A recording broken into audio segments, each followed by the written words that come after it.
नमस्कार दोस्तों, आपका स्वागत है आपके अपने चैनल स्टडी वाइंस ऑफिशियल पर।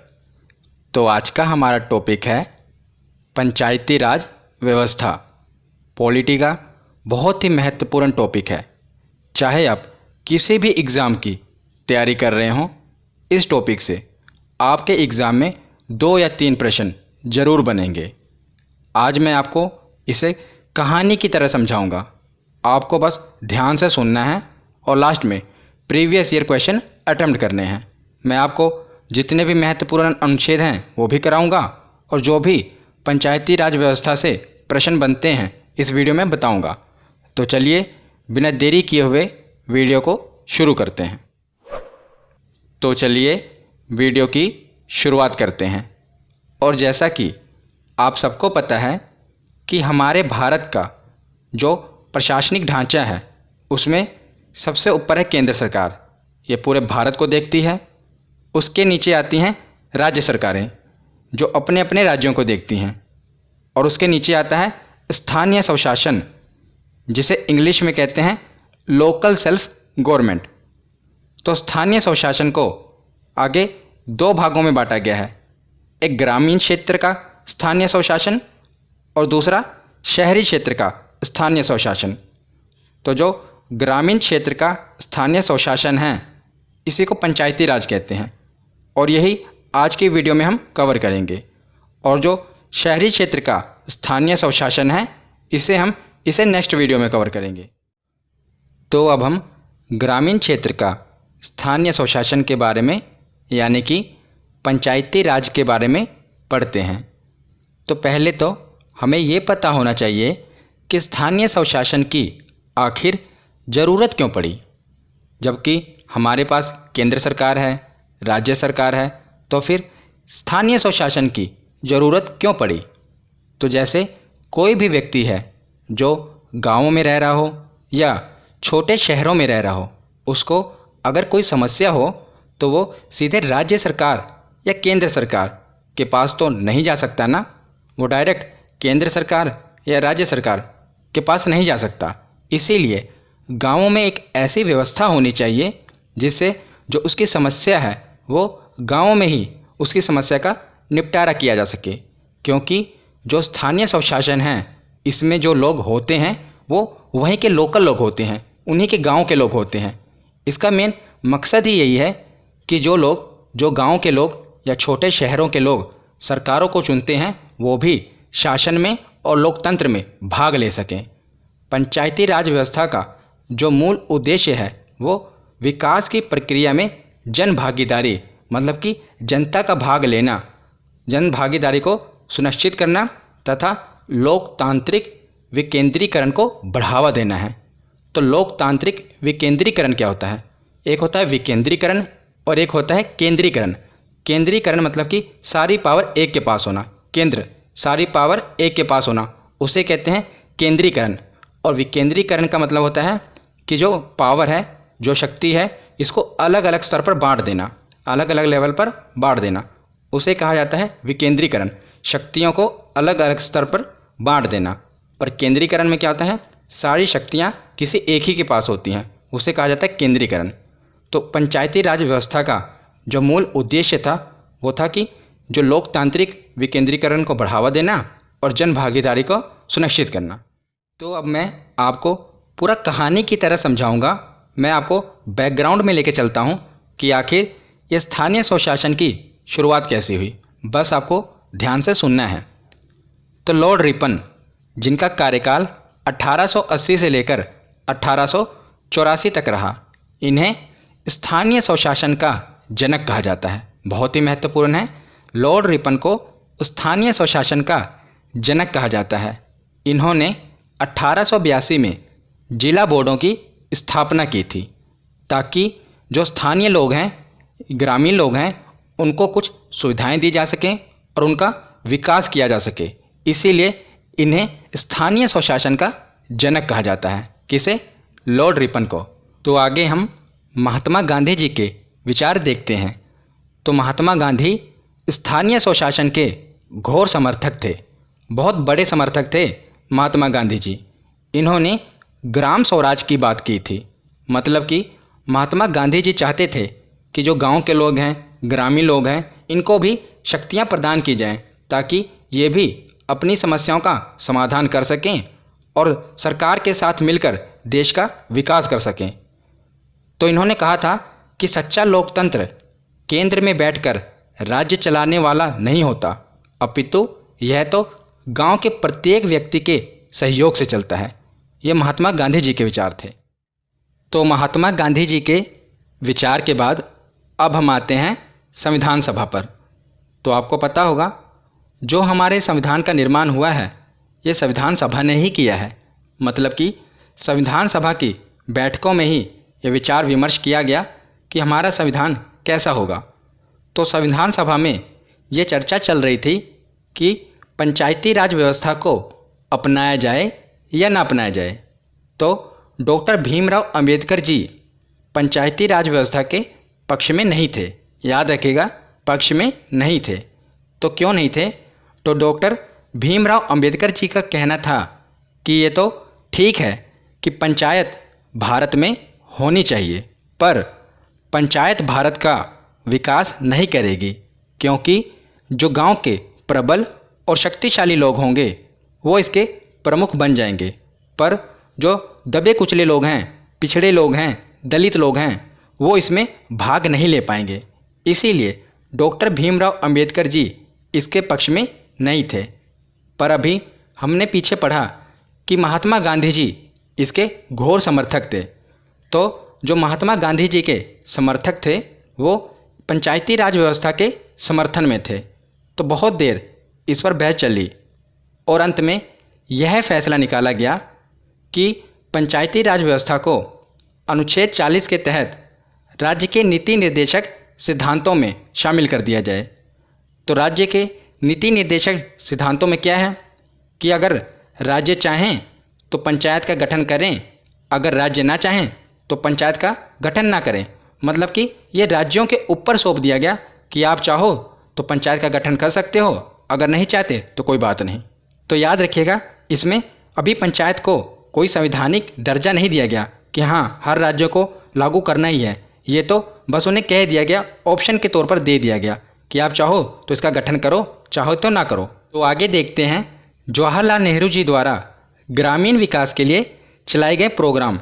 क्योंकि पंडित जी को पता था कि जब तक गांव का विकास नहीं किया जाएगा भारत का विकास नहीं होगा। तो उन्होंने 2 अक्टूबर 1952 को, याद रखिएगा ये तारीख बहुत ही महत्वपूर्ण है, 2 अक्टूबर को ही क्यों लॉन्च किया? क्योंकि उस दिन महात्मा गांधी जी की जयंती थी और वो ग्राम स्वराज के फेवर में थे ना, इसीलिए गांव के विकास करने के लिए जवाहरलाल नेहरू जी ने प्रोग्राम चलाया 2 अक्टूबर 1952 को, जिसे कहा गया सामुदायिक विकास कार्यक्रम। पर ये सफल ना हो पाया। उसके बाद 2 अक्टूबर 1953 को दूसरा कार्यक्रम चलाया गया जिसे कहते हैं राष्ट्रीय प्रसार सेवा, और ये भी सफल ना हो पाया। तो जैसा कि हमने पीछे देखा कि पंडित जवाहरलाल नेहरू जी ने गांव के विकास के लिए 2 कार्यक्रम चलाए पर दोनों ही असफल रहे। इसीलिए पंडित जवाहरलाल नेहरू जी ने बलवंत राय मेहता कमेटी बैठाई 1957 को, और इन्हें कहा गया कि देखिए हमने 2 कार्यक्रम चलाए गांव के विकास के लिए पर ये असफल रहे, इसके पीछे का कारण क्या है? तो बलवंत राय मेहता जी ने कहा कि सर, जो आपने कार्यक्रम चलाए गांव के विकास के लिए, पर जिसके लिए आपने कार्यक्रम चलाए उन्होंने ही भाग नहीं लिया, यानी कि जनता के लिए आपने कार्यक्रम चलाए पर जनता ने ही इसमें भाग नहीं लिया, इसीलिए ये कार्यक्रम असफल रहे। यानी कि उन्होंने असफल होने का कारण बताया जन भागीदारी का अभाव, जनता का भाग न लेना, और उन्होंने सुझाव दिया कि लोकतांत्रिक विकेंद्रीकरण को अपनाना चाहिए।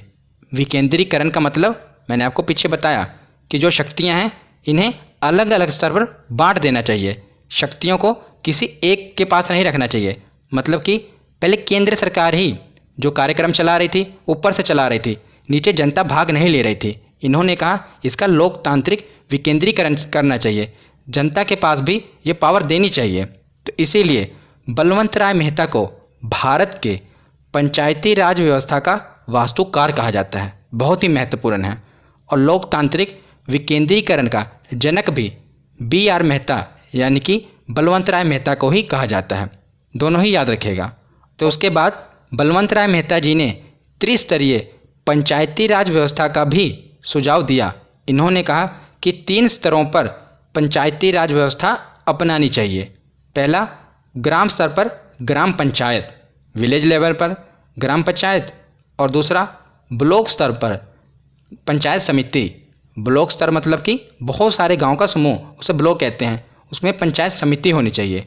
और तीसरा, जिला स्तर पर जिला परिषद या जिला पंचायत, डिस्ट्रिक्ट लेवल पर जिला पंचायत। तो इन्होंने त्रिस्तरीय पंचायती राज व्यवस्था का सुझाव दिया। किसने? बलवंत राय मेहता जी ने। तो उसके बाद जब ये सुझाव पंडित जी को दिए गए तो भारत सरकार ने राज्यों को कहा कि वो पंचायती राज व्यवस्था अपनाएं। इन्होंने सिर्फ प्रेरित किया, अभी भी संवैधानिक दर्जा नहीं दिया गया, अभी भी इन्होंने ऑप्शन ही दिया कि सभी राज्यों को पंचायती राज व्यवस्था अपनानी चाहिए। फिर 2 अक्टूबर महात्मा गांधी जी के जयंती के ही दिन 2 अक्टूबर 1959 ईस्वी को पंचायती राज व्यवस्था अपनाने वाला पहला राज्य कौन सा बना? बहुत ही महत्वपूर्ण है, यह है राजस्थान। राजस्थान के नागौर जिले का बगदरी गांव। कौन सा? बगदरी गांव। अगर पूछा जाए राज्य कौन सा है तो राजस्थान, जिला कौन सा है तो नागौर, और गांव पूछ लिया जाए तो वह है बगदरी गांव। ये तीनों ही आपको याद रखने हैं। उसके बाद 2 अक्टूबर 1959 को राजस्थान ने अपनाया और इसी के 9 दिन बाद 11 अक्टूबर 1959 को पंडित जवाहरलाल नेहरू ने आंध्र प्रदेश राज्य में पंचायती राज का प्रारंभ किया। पहला राज्य अपनाने वाला राजस्थान और दूसरा कौन सा है? आंध्र प्रदेश। ये दोनों याद रखिएगा, बहुत ही बार पूछा गया है। पहली बार किसने अपनाया? तो राजस्थान, दूसरे नंबर पर आंध्र प्रदेश। बलवंत राय मेहता समिति के बाद अगली महत्वपूर्ण समिति देखते हैं, अशोक मेहता समिति। तो बलवंत राय मेहता समिति के जो सुझाव थे वो सही तरह लागू नहीं हो पाए, फेल रहे। उसके बाद आई मोरारजी देसाई की सरकार 1977 में, तो इन्होंने बैठाई अशोक मेहता समिति। तो अशोक मेहता समिति ने द्विस्तरीय पंचायती राज व्यवस्था का सुझाव दिया। हमने पीछे पढ़ा कि बलवंत राय मेहता जी ने 3 स्तरों पर, 3 लेवल पर पंचायती राज व्यवस्था अपनाने को कहा था। अशोक मेहता जी ने 2 स्तरों पर पंचायती राज व्यवस्था अपनाने के लिए कहा। पहला इन्होंने कहा मंडल पंचायत, जो कि ब्लॉक लेवल पर होगा, और दूसरा इन्होंने कहा जिला परिषद या जिला पंचायत, जो कि जिला स्तर पर होगा। इन्होंने जो ग्राम पंचायत था उसे ख़त्म कर दिया। इन्होंने सिर्फ 2 ही स्तरों पर पंचायती राज व्यवस्था अपनाने का सुझाव दिया। और इन्होंने साथ ही साथ कहा कि ग्राम न्यायालयों का भी गठन करना चाहिए, यानी कि जो गांव के छोटे मोटे झगड़े होते हैं इनके लिए ग्राम न्यायालय का गठन करना चाहिए, वहीं पर इसका निपटारा हो सके।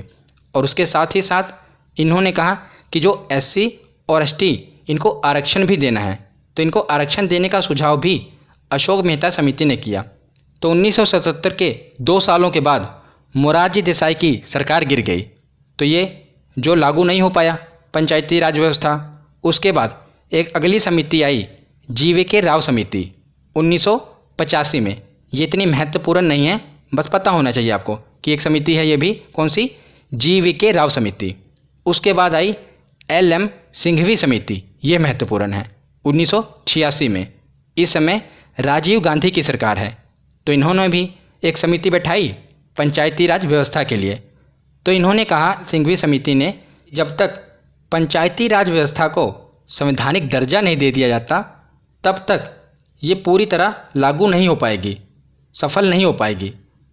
क्योंकि अभी हमने पीछे पढ़ा कि राज्यों के नीति निर्देशक सिद्धांत में तो इसे डाला गया था, पर इसमें राज्यों को बाध्य नहीं किया गया ना, राज्यों को ऑप्शन दे दिया गया कि आपको अपनाना है तो अपनाइए, नहीं अपनाना तो ना अपनाइए।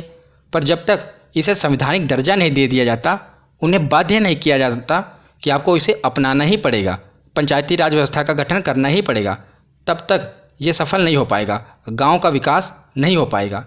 तो इन्होंने, याद रखिएगा, पूछा जाएगा कि पंचायती राज व्यवस्था को संवैधानिक दर्जा देने का सुझाव किस समिति ने किया? तो LM सिंघवी समिति ने किया और इन्होंने भी त्रिस्तरीय पंचायती राज व्यवस्था का ही सुझाव दिया और इन्होंने भी ग्राम न्यायालय का गठन का सुझाव दिया और साथ ही साथ चुनाव कराने के लिए जो पंचायती राज होगा उसमें जो चुनाव होगा उसके लिए राज्य चुनाव आयोग के गठन का भी सुझाव दिया एल.एम. सिंघवी समिति ने। तो हमने देखा कि बलवंत राय मेहता जी ने 3 स्तरीय पंचायती राज व्यवस्था का सुझाव दिया, अशोक मेहता ने 2 स्तरीय, एल.एम. सिंघवी ने 3 स्तरीय। तो ये एग्ज़ाम में पूछा जाता है, 3 स्तरीय तो कॉमन है कि 2 स्तरीय राज्य व्यवस्था का सुझाव किसने दिया। तो आपको याद कैसे करना है, देखिए बलवंत राय मेहता, आपको इसका शॉर्ट में लिखना है BRM, बलवंत राय मेहता 3 वर्ड हैं तो 3 स्तरीय पंचायती राज व्यवस्था का सुझाव इन्होंने दिया। दूसरा है अशोक मेहता AM, अशोक मेहता तो 2 वर्ड हैं तो 2 स्तरीय पंचायती राज व्यवस्था का सुझाव इन्होंने दिया। और तीसरा है एल.एम. सिंघवी LMS, तो इन्होंने भी 3 स्तरीय पंचायती राज व्यवस्था का सुझाव दिया। तो जब भी आपसे ये पूछा जाए कि 2 स्तरीय पंचायती राज व्यवस्था का सुझाव किसने दिया तो आपके दिमाग में आ जाना चाहिए कि 2 वर्ड का कौन सा है, AM, अशोक मेहता, तो अशोक मेहता ने दिया। तो एल.एम. सिंघवी समिति ने अपना ये विचार दे दिया कि जब तक पंचायती राज संस्थाओं को संवैधानिक दर्जा नहीं दिया जाएगा तब तक गांव का विकास नहीं होगा। तो उसके बाद राजीव गांधी जी ने एक और कमेटी बैठाई, पी.के. थुंगन समिति 1989 में, और इस समिति ने भी अपना वही विचार दिया कि जो पंचायत हैं पंचायतों को संवैधानिक दर्जा प्रदान किया जाए। तो फिर आखिर में राजीव गांधी जी ने बात मान ली और 1989 में राजीव गांधी जी द्वारा 64वां संविधान संशोधन विधेयक संसद में पेश किया गया कि हमें पंचायती राज व्यवस्था को अपनाना है। फिर लोकसभा ने तो इसको पारित कर दिया क्योंकि लोकसभा में बहुमत था, पर राज्यसभा ने इसे पारित नहीं किया और यह विधेयक कानून नहीं बन पाया। उसके बाद राजीव गांधी जी की सरकार चली गई। तो अब आई पी.वी. नरसिम्हा राव जी की सरकार और इन्होंने 73वां संविधान संशोधन विधेयक संसद में पेश कर दिया और 22 दिसंबर 1992 को यह लोकसभा से पारित हो गया और उसके अगले ही दिन 23 दिसंबर को यह राज्यसभा से भी पारित हो गया और 20 अप्रैल 1993 को, याद रखिएगा 1993, हमने पीछे बढ़ा 1992 में ही ये लोकसभा और राज्यसभा में पारित हो गया। दिसंबर चल ही रहा था, आखिरी था। और उसके बाद 20 अप्रैल 1993 को राष्ट्रपति जी ने भी इस पर हस्ताक्षर कर दिए और उसके बाद यह कानून बन गया। अब तो राज्यों को मानना ही पड़ेगा ना, क्योंकि अब ये कानून बन चुका है। तो 24 अप्रैल 1993 को यह पूरे देश में लागू हो गया। याद रखिएगा 24 अप्रैल 1993 को। इसीलिए 24 अप्रैल के दिन राष्ट्रीय पंचायती दिवस मनाया जाता है 24 अप्रैल को, क्योंकि इसी दिन पंचायती राज व्यवस्था को लागू किया गया था, कानून बन गया था ना ये, इसीलिए 24 अप्रैल को राष्ट्रीय पंचायती दिवस मनाया जाता है। ये पूछा जाता है, ध्यान से याद रखिएगा। तो आगे देखते हैं कि जो 73वां संविधान संशोधन था, जो पी.वी. नरसिम्हा राव जी द्वारा ये बिल रखा गया और ये पास हो गया और कानून बन गया। तो अब हर राज्य को यह कानून मानना पड़ेगा। अब हर राज्य बाध्य है कि उसे ये कानून मानना पड़ेगा और अपने अपने राज्यों में पंचायती राज व्यवस्था का गठन करना पड़ेगा। तो 73वें संविधान संशोधन के द्वारा अब पंचायती राज व्यवस्था को भाग 9 में अनुच्छेद 243 से लेकर अनुच्छेद 243 ओ तक इसे शामिल कर दिया गया।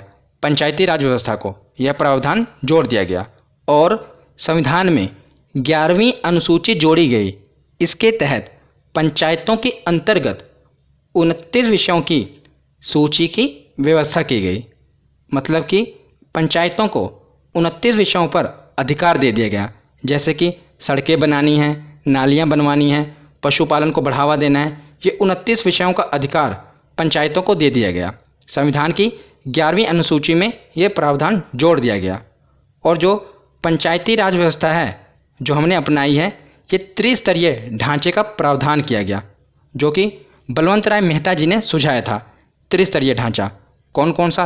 विलेज लेवल पर ग्राम पंचायत, ब्लॉक लेवल पर पंचायत समिति और जिला लेवल पर जिला पंचायत। और ग्राम पंचायती राज व्यवस्था के प्रत्येक स्तर में 1/3 महिलाओं का आरक्षण की व्यवस्था भी की गई। यानी कि कम से कम पंचायत में 1/3 महिला इनका आरक्षण कर दिया गया। इससे ज़्यादा हो सकता है पर कम से कम 1/3 महिलाओं का आरक्षण रहेगा। और इसका जो कार्यकाल है, पंचायतों का जो कार्यकाल है, ये 5 वर्ष का निर्धारण कर दिया गया। और अगर 5 वर्षों से पहले भी पंचायत विघटित हो जाती है, इसका विघटन हो जाता है, तो 6 महीनों के अंदर चुनाव करवाना पड़ेगा। और ये जिम्मेदारी राज्य सरकार को दे दी गई कि राज्य सरकार को 6 महीने के अंदर चुनाव करवाना ही पड़ेगा, अगर 5 साल से पहले ही पंचायत विघटित हो जाती है तब। और पंचायत आगे यही लिखा है कि पंचायत भंग होने पर 6 माह के अंदर निर्वाचन होगा।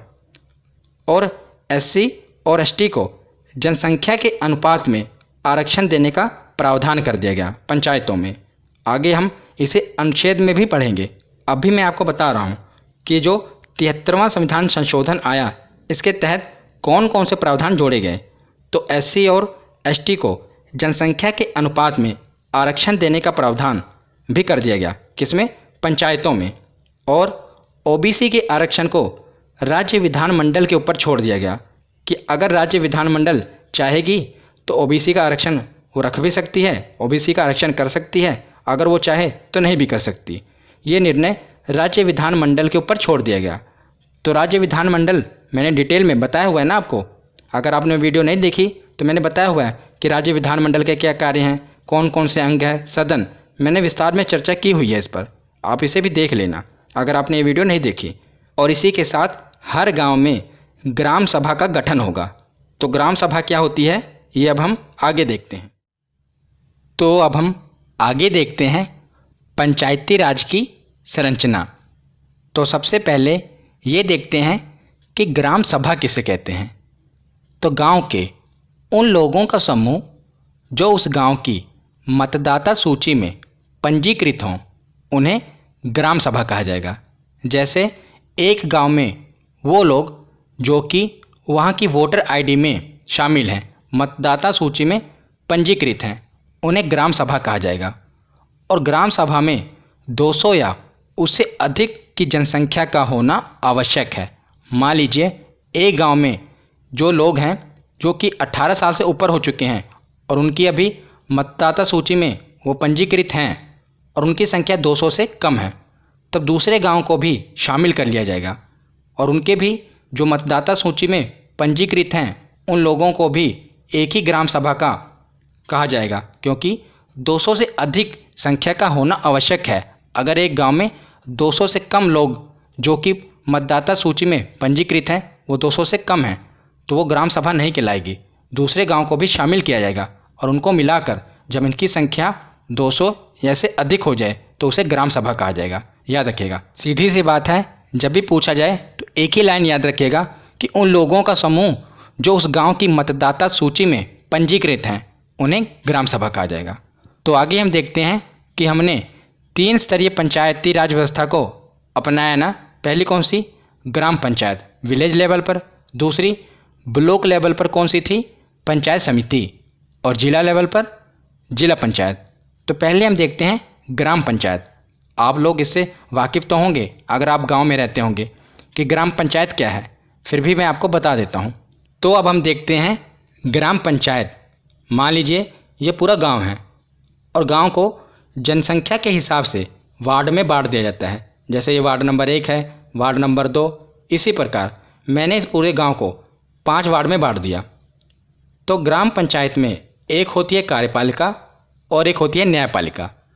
तो कार्यपालिका का काम है कि गांव में क्या क्या करना है, कौन कौन सा विकास करना है, कहाँ पर नाली बनवानी है, कहाँ पर खड़िंजे लगवाने हैं, कहाँ पर नल लगवाना है, ये कार्यपालिका का काम है। और न्यायपालिका का काम क्या है? नाम से ही क्लियर है, न्याय करना। यानी कि अगर गांव में कोई विवाद हो गया तो उसे कैसे सुलझाना है, ये न्यायपालिका का काम है। तो कार्यपालिका में देखते हैं पहले वार्ड सदस्य। तो हर एक वार्ड से एक सदस्य जिताया जाता है, चुना जाता है। जनता भाग लेती है चुनाव में, तो हर एक वार्ड से एक वार्ड सदस्य चुना जाता है। वार्ड नंबर 1 का अलग होगा, 2 का अलग होगा, इसी प्रकार 5 वार्ड हैं तो 5 वार्ड सदस्य चुने जाएंगे। और जो मुखिया होगा यानी कि जो गांव का प्रधान होगा वो एक ही होगा पूरे गांव का, पर वार्ड सदस्य हर एक वार्ड के होंगे। तो प्रधान वार्ड सदस्य से ऊपर होता है। वार्ड सदस्य का काम क्या है? गांव के प्रधान की सहायता करना विकास में। तो न्यायपालिका में हम देखते हैं पंच। तो जिस प्रकार वार्ड सदस्य हर एक वार्ड से चुने जाते हैं, उसी प्रकार पंच भी हर एक वार्ड से चुने जाते हैं। और जो सरपंच होते हैं ये पूरे गांव के एक ही होते हैं, जिस प्रकार मुखिया यानी कि प्रधान थे। तो मान लीजिए कि किसी गांव में नाली बनवानी है, तो वहाँ के मुखिया यानी कि प्रधान बनवाएंगे नाली को। और वही नाली अगर किसी के घर के सामने से बन गई और वो झगड़ा करने लगा, तो ये मामला किसके पास जाएगा? सरपंच के पास। वो सरपंच के पास जाएगा कि भाई साहब मेरे घर के आगे से ही नाली बन गई है। तो सरपंच इसको सुलझाएंगे यानी कि न्याय करेंगे। कार्यपालिका जो मुखिया थे उनका काम क्या करना है? विकास करना है कि कहाँ पर क्या क्या बनवाना है। और सरपंच का काम क्या है? कि कोई झगड़ा है, कोई विवाद है, उसे सुलझाना। ये सरपंच का काम है, याद रखिएगा। तो फिर ये वार्ड सदस्य का काम क्या होता है? तो वार्ड सदस्य का काम होता है कि वो जिस वार्ड से जीता है उसका विकास करना। मान लीजिए वार्ड नंबर 1 में 2 नल लगवाने हैं, तो गांव के लोग वार्ड सदस्य को आके कहेंगे, क्योंकि इसी को इन्होंने जिताया है। तो फिर ये वार्ड सदस्य मुखिया के पास आएगा यानी कि गांव के प्रधान के पास आएगा कि मुखिया जी हमें इस वार्ड में 1 नंबर में 2 नल लगवाने हैं, क्योंकि फंड तो चाहिए ना। तो वो मुखिया के पास आएगा। तो मुखिया जी कहेंगे कि पहले मैं देख लेता हूँ कि बाकी के वार्ड में कितने नल लगने हैं, ताकि मैं आगे रिपोर्ट पंचायत समिति के पास भेज सकूँ। तो बाद में पता चलेगा कि टोटल 12 नल लगने हैं पूरे 5 वार्ड में, मतलब कि पूरे ग्राम में कितने नल? 12 नल। तो मुखिया जी यानी कि गांव के प्रधान इसकी रिपोर्ट ऊपर भेज देंगे। ग्राम पंचायत से ऊपर कौन सा था? पंचायत समिति, कि हमें 12 नल लगवाने हैं इस ग्राम में। तो पंचायत समिति ऊपर जिला पंचायत के पास रिपोर्ट भेज देगी। फिर ऊपर से जिला पंचायत इसे अप्रूव कर देंगे और वो पंचायत समिति को देंगे। पंचायत समिति आगे गांव के मुखिया को दे देगी। तो गांव के मुखिया फिर जो भी फंड आया है उससे गांव में नल लगवा देंगे। मतलब इसी प्रकार या ऊपर भेजते हैं, ऊपर से इनको फंड आता है, फिर ये गांव का विकास करते हैं। और यही जो सरपंच है, कोई लड़ाई झगड़ा है, विवाद है, तो उसको निपटाते हैं।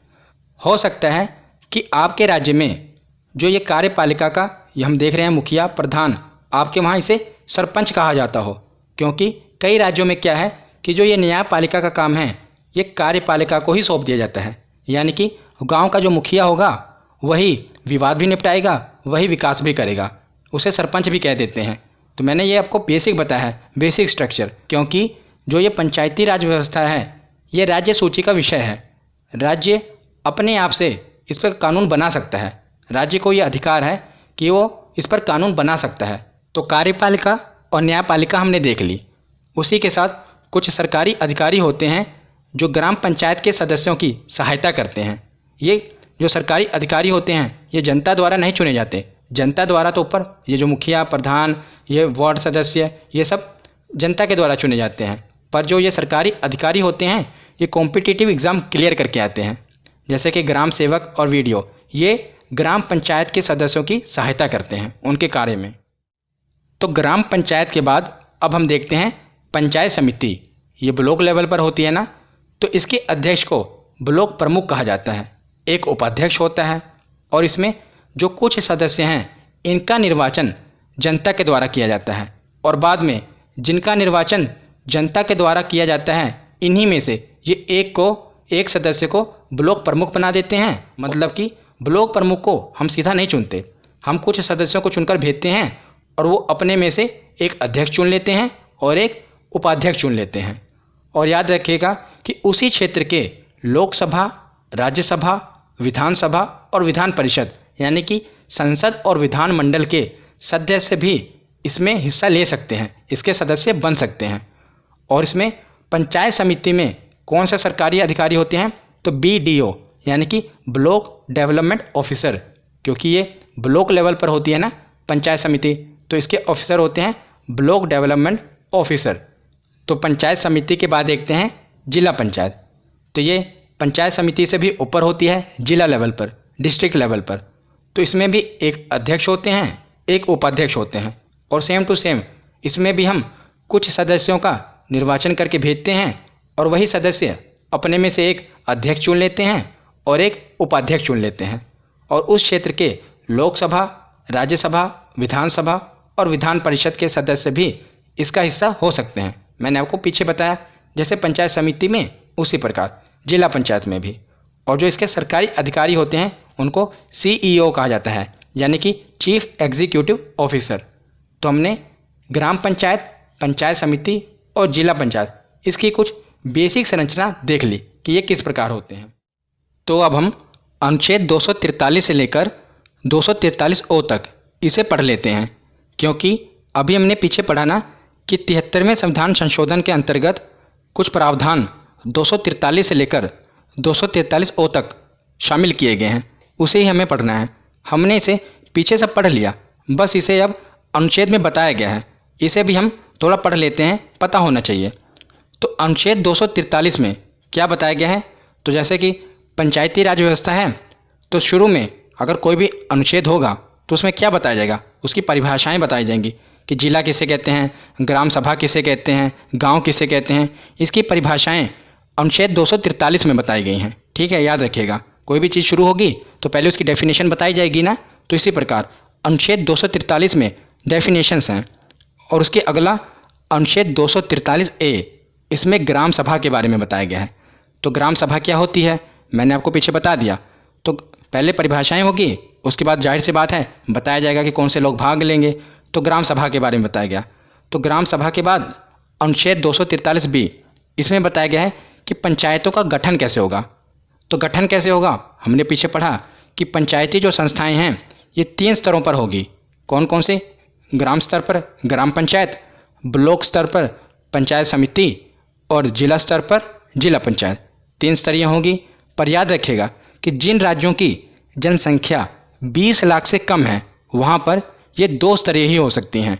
मतलब कि उन्हें 3 स्तरीय ये बाध्य नहीं है कि वो 3 स्तर पर रखें, वो 2 स्तरीय भी रख सकते हैं। तो इसमें से कौन सा हटाया जाएगा, ग्राम पंचायत होगी और जिला पंचायत होगी।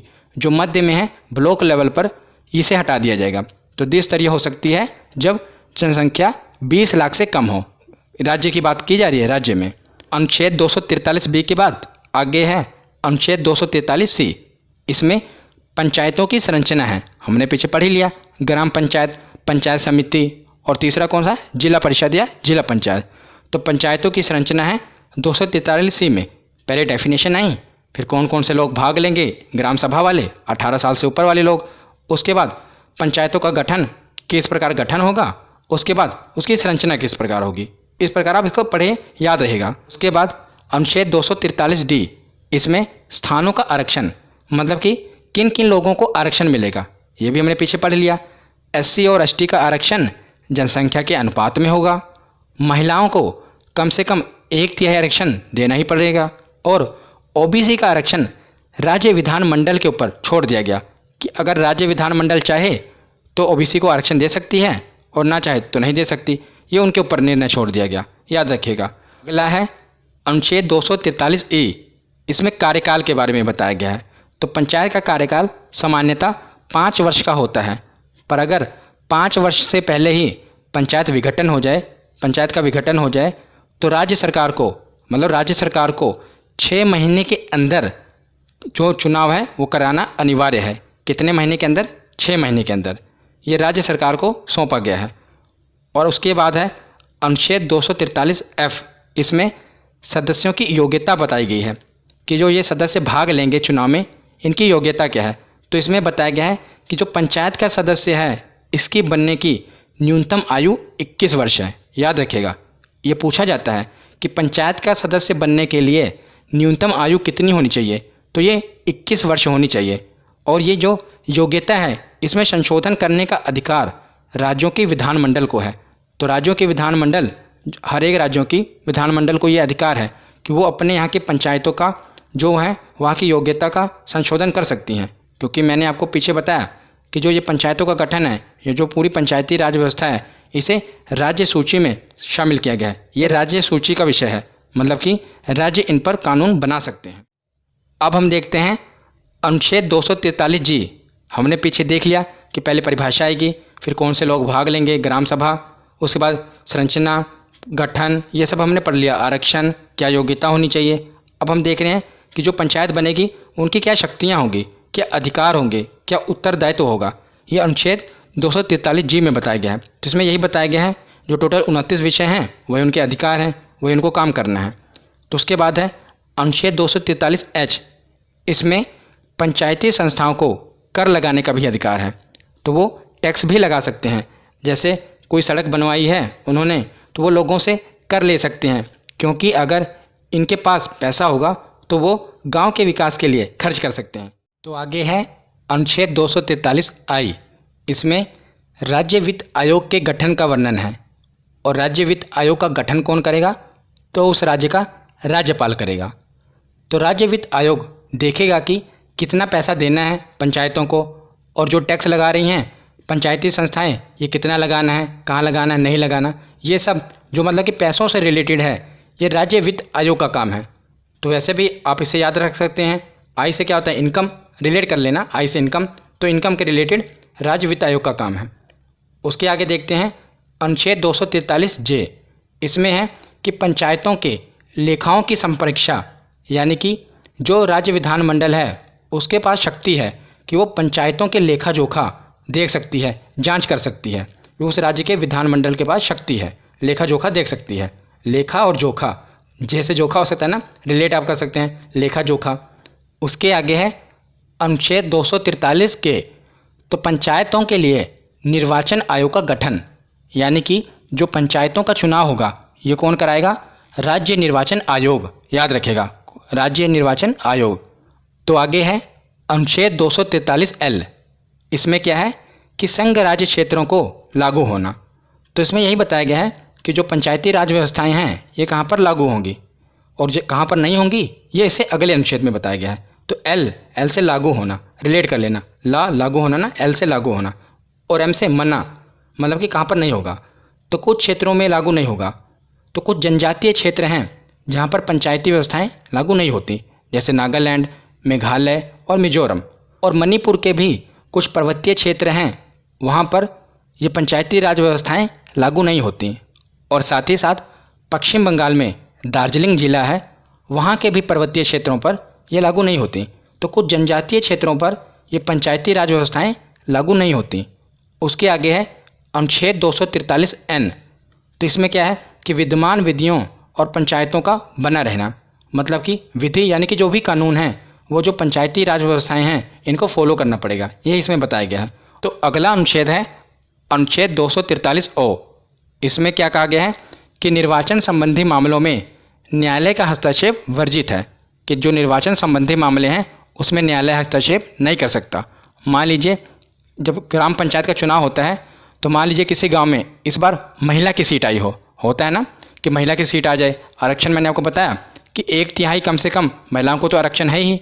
तो किसी गांव में ग्राम पंचायत के चुनाव में इस बार महिला का आरक्षण हो, महिला की सीट हो वहाँ पर, तो कोई पुरुष जाकर न्यायालय में ये नहीं कह सकता कि मुझे भी तो अधिकार है चुनाव लड़ने का, मैं क्यों नहीं लड़ पा रहा, क्योंकि जो ये निर्वाचन संबंधी मामले हैं इसमें न्यायालय भी हस्तक्षेप नहीं कर सकती। ये अनुच्छेद 243O में कहा गया है। तो पहला प्रश्न है कि 73वां संविधान संशोधन किससे संबंधित है? तो ये हमने पढ़ा ही कि पंचायती राज प्रणाली से संबंधित है ये। अगला प्रश्न है कि 73वें संविधान संशोधन द्वारा 11वीं अनुसूची में पंचायती राज संस्थाओं को कितने कार्य सौंपे गए हैं? तो कितने विषय पर उनको अधिकार है? तो 29 विषय। अगला प्रश्न है कि 73वें संविधान संशोधन के अनुसार पंचायती राज संस्थाओं में अध्यक्ष के कम से कम कितने पद महिलाओं के लिए आरक्षित किए गए हैं? तो कितने पद आरक्षित किए गए हैं? तो 1/3। अगला प्रश्न है कि पंचायत के विघटन के उपरांत निम्नलिखित में से कौन सी समय अवधि पर नए चुनाव कराने हेतु सही हैं? तो कितने महीने के अंदर चुनाव कराने आवश्यक हैं? तो 6 महीने के अंदर चुनाव करा लेने आवश्यक है। अगला प्रश्न है कि पंचायती राज प्रथम प्रवर्तित किया गया, मतलब कि जो पंचायती राज व्यवस्था थी ये सबसे पहले कौन से राज्य ने अपनाई थी? तो कौन से राज्य ने? राजस्थान। अगर जिला पूछ लिया जाता तो नागौर जिला। अगला प्रश्न है कि निम्नलिखित में से कौन पंचायती राज संस्था नहीं है? तो जिला परिषद ये भी है, पंचायत समिति भी है, ग्राम पंचायत भी है, पर नगर परिषद नहीं है, ये पंचायत राज संस्था का अंग नहीं है। तो अगला प्रश्न है कि भारत में पंचायती राज व्यवस्था सर्वप्रथम राजस्थान और डैश में आरंभ की गई। तो राजस्थान के बाद कौन से राज्य ने पंचायती राज व्यवस्था सर्वप्रथम अपनाई थी? तो राजस्थान के बाद मैंने आपको बताया था कौन सा राज्य था? आंध्र प्रदेश। अगला प्रश्न है कि भारत में पंचायती राज की त्रिस्तरीय व्यवस्था का अनुमोदन किस समिति के द्वारा किया गया था? तो त्रिस्तरीय जो ये व्यवस्था थी इसका अनुमोदन सबसे पहले बलवंत राय मेहता समिति के द्वारा किया गया था। अगला प्रश्न है कि अशोक मेहता समिति ने पंचायती राज व्यवस्था के अंतर्गत कितने स्तरीय ढांचे की स्थापना की सलाह दी? तो मैंने आपको ट्रिक बताई थी। ये क्या है? अशोक मेहता। तो शॉर्ट में लिख लीजिए AM अशोक मेहता। तो कितने वर्ड हैं? 2। तो इसका आंसर होगा 2। तो 2 स्तरीय ढांचे की स्थापना की सलाह दी थी अशोक मेहता समिति ने। तो अगला प्रश्न है कि ग्राम सभा का अभिप्राय है। तो इसका सही जवाब होगा ऑप्शन सी कि ग्राम स्तर के पंचायत क्षेत्र के निर्वाचक नामावली में पंजीकृत लोग, यानी कि वहाँ की मतदाता सूची में पंजीकृत लोग। तो अगला प्रश्न है कि भारत में सही मायने में स्थानीय स्वशासन का जनक किसे कहा जाता है? तो मैंने आपको बताया था लॉर्ड रिपन को कहा जाता है। और आज का आखिरी प्रश्न है कि भारत के पंचायती राज व्यवस्था का वास्तुकार या शिल्पी किसे कहा जाता है? तो किसे कहा जाता है? BR मेहता, यानी कि बलवंत राय मेहता को कहा जाता है। तो आज की ये वीडियो यहीं पर ख़त्म होती है। कैसी लगी ये वीडियो कमेंट सेक्शन में ज़रूर बताना। धन्यवाद।